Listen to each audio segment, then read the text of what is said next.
خود هندی جی سلاجه فینک بی جیل فینک کن سلاجه پتر دی شوراخو کتن یعنی دی احتمال هنوکش وقت گرمه دی شوراخو که به شوراخو بدرستی ناکا تجمید نارو تجمید خو نارو خاصة اگه جی چی فینک بیتن جی پیزا چی باش بیتن لیدانن و کهربش دور خواه هندی کهرب ها بیتن سلاجه دی پتر شوراخو که گلک دی بن پمولیده دی نشوره اوه پمولیده دی نشوره بس مولیده ضعیف سلاجه و پیشول ناکا او نزانی و شول ناکا دی بسلاجه ما ناجه مدینی بس كهرباء مولده ضعيفة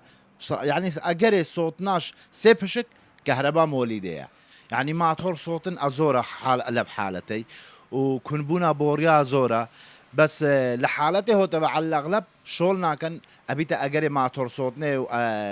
كنبونا بوريا إيش قالك أزورة خاصة صلاجة أكثر شيء بوري كنا بنبوري ليك كبيت يا بيني